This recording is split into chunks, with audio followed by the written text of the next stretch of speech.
There's a forgotten water trick from the Second World War that kept soldiers alive in places where clean water simply didn't exist, and it still works just as reliably today. If you're into survival history, this one is worth keeping in your mental toolkit. Before we get into it, make sure you're subscribed to Warfield Prepper Chronicles so you never miss these field-tested historical tactics. Now, let's get straight to it. The technique is called solar water clarification, a method frontline units used when fuel for boiling was limited, medical tablets were gone, and the only available water source was questionable at best. Soldiers in North Africa, the Pacific, and even rural Europe learned to purify water using sunlight, cloth, and a simple container. It wasn't glamorous, but it saved companies from dehydration when supply lines broke or purification units couldn't reach them. The method works by spreading water thin and letting ultraviolet radiation do the heavy lifting. Troops would pour water into a shallow metal pan, often the lid of a ration crate or any flat reflective surface they could scavenge. They placed a piece of tightly woven cloth, shirts, bandages, even tent scraps, over the container, letting the cloth draw the water upward. Under direct sunlight, the top layer of moisture heated and evaporated.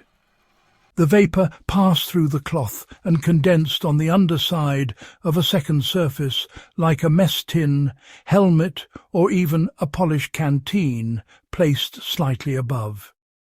What dripped down was far cleaner than the original source. This trick provided water that was safer to drink when boiling wasn't an option.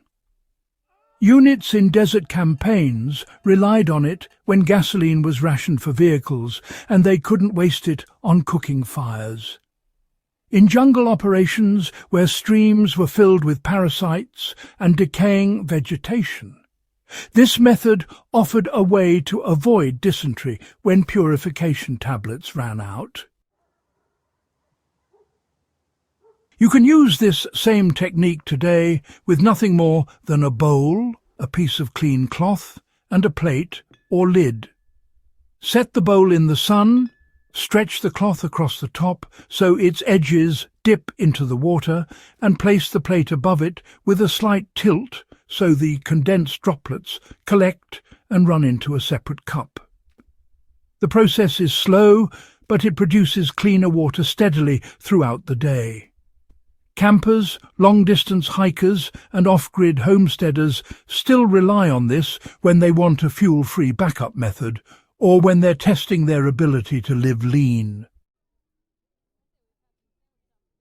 In a practical sense, this technique works well when you're dealing with standing water, lake edges, or farm ponds, where contamination is likely. It also works as a redundant system in emergency kits. Set it up and let it run while you're working on other tasks. Preppers who maintain bug-out locations use this to supplement storm-collected rainwater or to improve questionable well water after floods. It's a method that rewards patience and delivers reliability without needing anything more complex than sunlight and basic gear. If you found this useful and want more lost wartime techniques you can use today, make sure you subscribe to Warfield Prepper Chronicles and share this with someone who appreciates real historical survival skills.